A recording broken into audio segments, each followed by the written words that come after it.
കൂട്ടുകാരെ നമസ്കാരം. ഒരു കാര്യം പറയാൻ വേണ്ടി വന്നാണ്. കഴിഞ്ഞ ദിവസം ഞങ്ങൾ ബ്രദേഴ്സ് ഫിഷറീസ് കടയുടെ പരസ്യം ചെയ്തിരുന്നു. അന്ന് ഞങ്ങൾ ഒരു കാര്യം സൂചിപ്പിച്ചിട്ടുണ്ടായിരുന്നു. അവിടുത്തെ ചന്ദ്രൻകുട്ടപ്പൻ എന്ന് പറഞ്ഞ ചേട്ടന് വഴി കിടന്ന് കുറച്ച് സ്വർണം കിട്ടിയായിരുന്നു. അതിന്റെ ഓണറെ കണ്ടെത്താൻ കഴിഞ്ഞിട്ടില്ല, അത് പഞ്ചായത്ത് ഏൽപ്പിച്ചിട്ടുണ്ടെന്ന് പറഞ്ഞ്. അപ്പോൾ ഇന്ന് അതിന്റെ ഉടമസ്ഥ വന്നു. ഷീല എന്നാണ് ചേച്ചിയുടെ പേര്. കാക്കൂരാണ് ചേച്ചിയുടെ വീട്. ചേച്ചി വീട്ടുജോലിക്കൊക്കെ പോയി കുടുംബം നോക്കുന്ന ചേച്ചി, പാവം ഒരു ചേച്ചിയായിരുന്നു. ആ ചേച്ചിയുടെ യാത്രാ മധ്യ ആ ചേച്ചിക്ക് സ്വർണം നഷ്ടപ്പെട്ടതായിരുന്നു കേട്ടോ. അപ്പോൾ ഇന്ന് പഞ്ചായത്തിൽ വെച്ച് പ്രസിഡന്റ് ജോൺസൺ സാറിന്റെ പ്രസൻസിലാണ് അത് സ്വർണം കൈമാറിയത്. ഒരു മാസത്തോളമായി ഒരു സ്വർണം കിട്ടുകയും അദ്ദേഹവും സുഹൃത്തായ സുരേഷിനെ കൂടി ഇവിടെ കൊണ്ട് എന്നെ ഏൽപ്പിക്കുകയും ഈ സാധനം ഇന്ന് അവരെ എല്ലാവരുടെയും സാന്നിധ്യത്തിൽ തിരിച്ചേൽപ്പിക്കുകയാണ്. എല്ലാ മനസ്സിലും നന്ദി പറയുന്നു.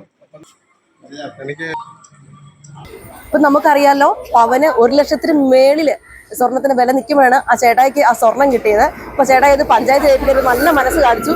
അപ്പൊ അതിനെല്ലാവിധ അനുഗ്രഹങ്ങളും ഉണ്ടായി നിങ്ങൾ പ്രാർത്ഥിക്കുന്നത്. അപ്പൊ ചേട്ടയുടെ ഫാമിലി നമുക്ക് പരിചയപ്പെടാവേ. ചേച്ചി പേരെന്താ?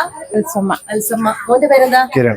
എന്ത് ചെയ്യുന്നു? ഞാൻ മെഡിക്കൽ റെപ്പായിട്ട് വർക്ക് ചെയ്യാണ്. അപ്പൊ ഇതാണ് നമ്മുടെ ചേട്ടായിയുടെ ഫാമിലി. സ്വർണത്തിന് ഇപ്പൊ ഇത്രയും വില കൂടി നിൽക്കുന്ന സമയത്ത് ആ സ്വർണം തിരിച്ചു കൊടുക്കാനായിട്ട് നമ്മുടെ ബ്രദേഴ്സ് ഫിഷറീസിലെ ചന്ദ്രൻകുട്ടപ്പൻ ചേട്ടൻ കാണിച്ച നല്ല മനസ്സ് തികച്ചും അഭിനന്ദനം അർഹിക്കുന്നതാണ്. ഇപ്പൊ കൂട്ടുകാരന്മാരെ മീൻ മേടിക്കാനും ഒക്കെ മറകിലെ കടയിലോട്ട് വരണം. ചേട്ടനെ കാണുകയും ഒന്ന് അഭിനന്ദിക്കുകയൊക്കെ ഒന്ന് ചെയ്യണം കേട്ടോ. അത് അവർക്ക് വലിയ സന്തോഷമായിരിക്കും കേട്ടോ. പിന്നെ അത് മറ്റുള്ളവർക്ക് ഒരു പ്രചോദനമായിരിക്കും കേട്ടോ. അപ്പോൾ ശരി കൂട്ടുകാരന്മാരെ. ഓക്കെ.